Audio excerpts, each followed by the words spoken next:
बालक है। 143 हम किए क्या है रे, तो गुरुजी 143 मैंने आई लव यू हम क्या है। उसके बाद कई चीजें उसने मुझे भेजी, हम कि अब रहन देने तो हम अपना भाषा भूल जाएंगे। जिंदगी अब जिम्मेवारियों और बोझ के तले दब गई।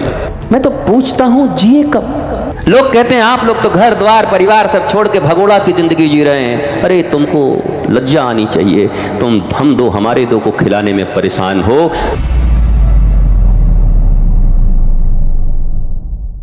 कि तुम जिंदगी नहीं खोज पाओगे अपनी जिंदगी में। गुरुजी ने फलाने जगह पर यह कहा था, अब क्या मर गए क्या गुरुजी? आज भी तो कुछ कह रहे हैं। प्रेमा भाव के कारण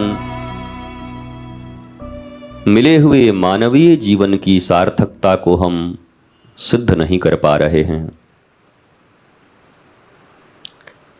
ऐसे समय में जब चहुं ओर आग लगी हो, ईर्ष्या की, द्वेष की, काम क्रोध वासना, लोभ लालच, अहंकार, अज्ञान, वैसे समय में ब्रजभूमि का महत्व बहुत बढ़ जाता है। ब्रज में प्रेम है, वृंदावन में प्रेम है, पर एक बड़ी बात है कि ये प्रेम ज्ञान के बिना उपलब्ध नहीं होता। प्रेम अज्ञानता में हो तो उसे आसक्ति और वासना कहते हैं, कामना कहते हैं, और ज्ञान जनित योग हो, संबंध हो तो उसे प्रेम कहते हैं। इस संसार में प्रेम शब्द का प्रयोग बहुत होता है, पर प्रेम कहीं दिखाई नहीं पड़ता,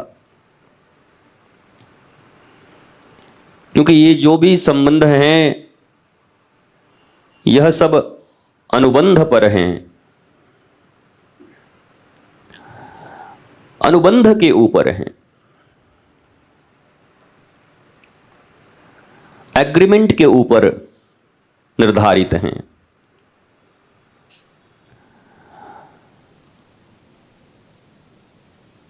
या बहुत ज्यादा अगर हुआ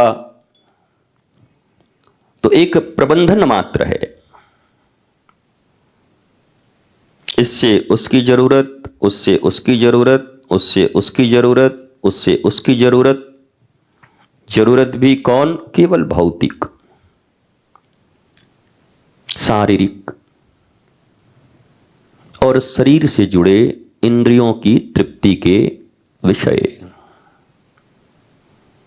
जिसे आध्यात्मिक जगत में निकृष्ट माना जाता है। निकृष्ट का अर्थ यह नहीं है कि ये छोटा है, इसकी जरूरत नहीं है। शरीर के और इस प्राणों के पोषण के लिए अन्नगत शरीर है तो अन्न की आवश्यकता पड़ती है। समाज में सभ्यता और संस्कृति शीतोष्ण जलवायु से बचने के लिए वस्त्र की और मकान की आवश्यकता पड़ती है, तो पड़ती है, यह आवश्यक है। हम जब इकोनॉमिक्स पढ़ते थे, अर्थशास्त्र, तो उसमें एक सिद्धांत था कि आवश्यकताओं के कई रूप थे और विलासिता संबंधी आवश्यकता। आवश्यकता का अर्थ होता है, देखो जी ये जरूरी है, ये बहुत आवश्यक है। तो एक था आवश्यक आवश्यकता। जल ही जीवन है, मनुष्य के लिए जल एक आवश्यक आवश्यकता है। पर अब शराब विलासिता है। हम फला दुकान पे जाकर के ही और वैनिला का टेस्ट वाला फला चीज पिएंगे,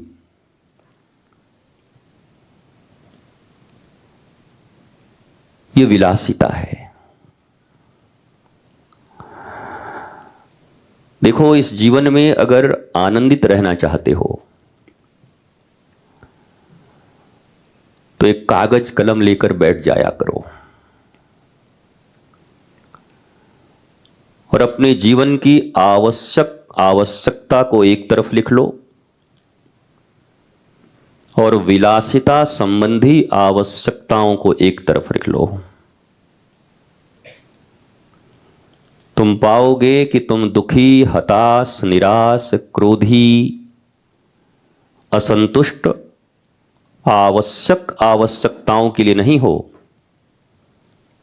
बल्कि जो विलासिता संबंधी आवश्यकताएं हैं वही तुम्हारे मति, गति, रति, परम पति सबसे तुम्हारा डिटैचमेंट करा के रखे हैं, अलगाव करा के रखे। सिकंदर जैसे लोग और भारत के ऊपर कई बार आक्रमण करके भारत के सोमनाथ से लेकर, मथुरा से लेकर, अयोध्या से लेकर लाखों करोड़ों मंदिरों, इमारतों और भारत की समृद्धि को लूटने वाले लोग भी संतुष्ट नहीं हुए। सबके जीवन बड़े दर्दनाक रहे। भारतवर्ष में सबसे ज्यादा फिल्मी दुनिया को ग्लैमरस जगत कहा जाता है। वो तो हम भी बचपन में थे तब भी मायापुरी निकलती थी उस जमाने में। तब इतने चैनल्स नहीं थे, पर एक पत्रिका हुआ करती थी मायापुरी। और मायापुरी में बस खाली पिक्चर छप जाए अमिताभ और रेखा का और हीरो हीरोइन का, उसके लिए पूरे गांव और शहर में एकाक मायापुरी कोई शौकीन मंगाता था। वो गांव भर देखता था उसको पलट पलट के। अगले पन्ना में पता है केकर है, हमारा देवानंद है। ऐसी उत्सुकता थी उस समय में, अभाव था। पर सनातन संस्कृति के और संस्कारों के कुछ भाव बचे थे भारत में। हम जब बाल्यावस्था में थे तो हमको लगता था भारत पूरा बिगड़ चुका है अभी। अब लगता है कि हे भगवान, उससे सुधरा भारत तो कभी था ही नहीं हमारे बचपन से। इन 30-40 सालों में ही सब कुछ बदल गया। जब हमारे शरीर के पिताजी या दादाजी या कोई बुजुर्ग या दादी नानी कुछ कहती, हम लोगों के जमाने में, हम बोले कौन जमाने की बात करते हैं, हम लोगों के जमाने में ऐसे घी मिलता था, ये खाते थे, तो बड़ा बोरियत होती थी। अरे फिर बैठ गए पकड़ के इनके जमाने में, अब सुनो इनका कथा। वह हमें क्या पता था कि हम भी उस उम्र में आते आते हम भी अपने जमाने की कथा कहने लग जाएंगे, क्योंकि उन्होंने वो जमाना देखा था, वो दुनिया देखी थी जहां शांति थी, जहां एकता था, जहां संस्कार जीवित थे तब तक। तो आप कहेंगे 800 वर्षों की गुलामी में आखिर 30-40 वर्षों में ऐसा क्या हो गया कि 800 वर्षों में जितना नहीं बिगड़ा वो 30-40 सालों में बिगड़ गया? क्योंकि मैं इस बात को फील करता हूं, और मैं ही नहीं, इस भारतवर्ष और इस दुनिया के जितने भी विद्वान हैं, संवेदनशील मनुष्य हैं, प्रगतिशील मनुष्य हैं, आध्यात्मिक और सांस्कारिक लोग हैं, वो सब इस बात को अनुभव करते हैं कि ये 40-50 साल बड़े खतरनाक रहे पूरी दुनिया के लिए। क्यों? बोला ये संचार तंत्र तब कमजोर था। तब 15-20 दिन में, 1 महीने में एक चिट्ठी आती थी, डाकिया डाक लाया, और जब वो चिट्ठी मिलती थी तो लगता था जैसे अभी अभी सामने बैठ के 1 महीना पहले लिखी गई है। गांव पहुंचते पहुंचते 1 महीने हो जाते थे, पर ऐसी ताजगी और अनुभूति होती थी। प्रिय या आदरणीय पिताजी, सादर चरण स्पर्श, कुशलोपरांत कुशलाभिलाषी हूं। अच्छा, चिट्ठी लिखने के सब पैटर्न बताए जाते थे स्कूलों में। काश कि आजकल भी व्हाट्सएप लिखने का पैटर्न बता देते सनातन संस्कृति के अनुसार, हाय हेलो, उसमें भी लिख देते। कम से कम चिट्ठी लिखना है तो बढ़िया से लिखो, व्हाट्सएप में भी ठीक से। तो कौन लिखे, अब तो इतना शॉर्टकट हो गया कि क्या लिखते हैं पता ही नहीं चलता। अब हमको एक ने भेजा, हमारा ही बालक है, 143। हम किए क्या है रे, तो गुरु जी 143 मैंने आई लव यू। हम क्या है, 1 आई मैंने एक, और LOVE मतलब 4, 1 2 3 4, और YOU मतलब 3, 143। हम की वाह, नया भाषा इजाद कर दिया, आविष्कार कर दिए। उसके बाद कई चीजें उसने मुझे भेजी। हम कि अब रहन देने, तो हम अपना भाषा भूल जाएंगे, हम अपनी संस्कृति न भूल जाएं, कहीं अपनी देवनागरी लिपि न भूल जाएं तुम्हारे इस भाषा के चक्कर में। चलो एक कोड है, कोई बुरी बात नहीं है, पर कितनी कुसंस्कृति फैली। और केवल मैं बड़े जवाबदारी के साथ, जवाबदेही के साथ व्यासपीठ पर बैठकर यह कह रहा हूं, व्यासासन पर बैठते हुए कह रहा हूं, ये संचार तंत्र, ये सोशल मीडिया, और ये क्षण भर में रात को 12 बजे 2 बजे, अब हमें ही अब याद है हम चिट्ठी उट्ठी लिखते थे। वैसा नहीं कि पुराने ज़माने में लोग ऐसे नहीं थे, तब भी लोगों को कहीं ना कहीं कुछ प्रेम रम हो ही जाया करता होगा, तो चिट्ठी लिखते थे एक दूसरे को। 1-2 साल तो चिट्ठी लिख लिख के फाड़ते थे।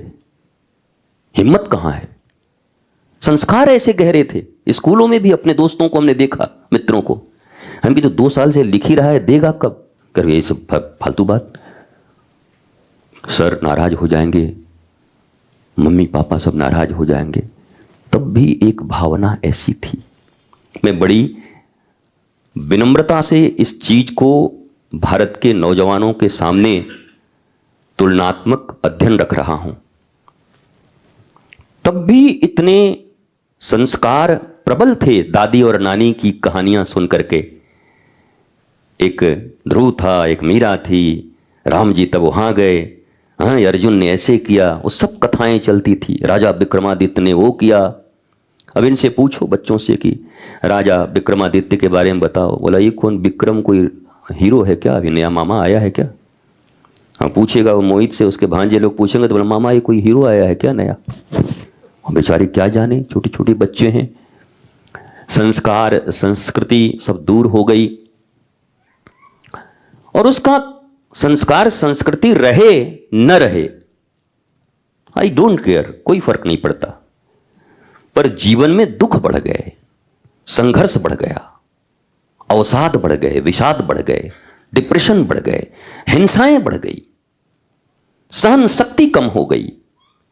हर्ष उल्लास के वातावरण जो गांव में तब समृद्धि नहीं थी, कोई छोटे छोटे ऐसे पर्व मना करके, धान कटा तो उसमें उल्लास, गेहूं कटा तो उसमें उल्लास, कहीं जाएं तब उसमें उत्साह उमंग, वो सब समाप्त हो गए। छोटी छोटी चीजों में उत्साह उमंग। अभी तो ऐसा लगता है कि चांद तारा भी तोड़ के ला के दे दो तो कहेंगे बस चांद पे तो पहले ही कोई पहुंच चुका है, ऐसा ग्रह लाओ जहां कोई ना गया हो। चांदो कम लगेगा इसको। हर आदमी इतना ज्यादा हायर एक्सपेक्टेशन में जी रहा है, उच्च अपेक्षाएं। हम भारत के सबसे अच्छे कॉलेज जहां IAS IPS IRS भी पढ़ने के लिए जाते हैं, ऑलरेडी जो इस्टेब्लिश्ड होते हैं, DM साहब सब जाते हैं। Indian school of business ISB, तो वहाँ के एक बड़े मैनेजमेंट के बड़े महारथी से हमारी चर्चा हो रही थी, तो उन्होंने बड़ा सुंदर एक सूत्र दिया। आज उस सूत्र को हमने लिखा भी है, पर अपनी अवधारणा के अनुरूप लिखा, अपने ज्ञान और आध्यात्म को पिरोते हुए लिखा।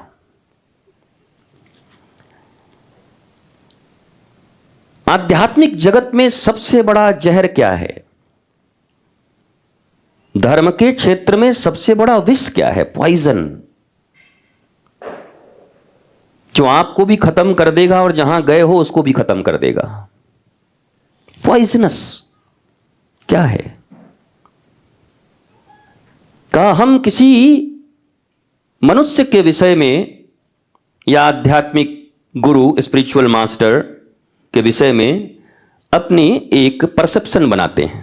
अरे यहाँ तो बड़े बड़े लोग आते हैं, मुख्यमंत्री भी आते हैं, प्रधानमंत्री जी भी मिले हैं, और बड़े यहाँ तो हमारा काम पक्का है। अब वो आया किस लिए? परसेप्शन क्या बनाया उसने?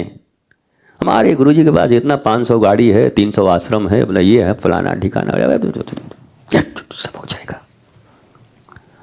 Perception high, not spiritual, impure material. Material perception बनाकर एक मनुष्य स्पिरिचुअल गुरु के पास आता है, आध्यात्मिक गुरु के पास आता है।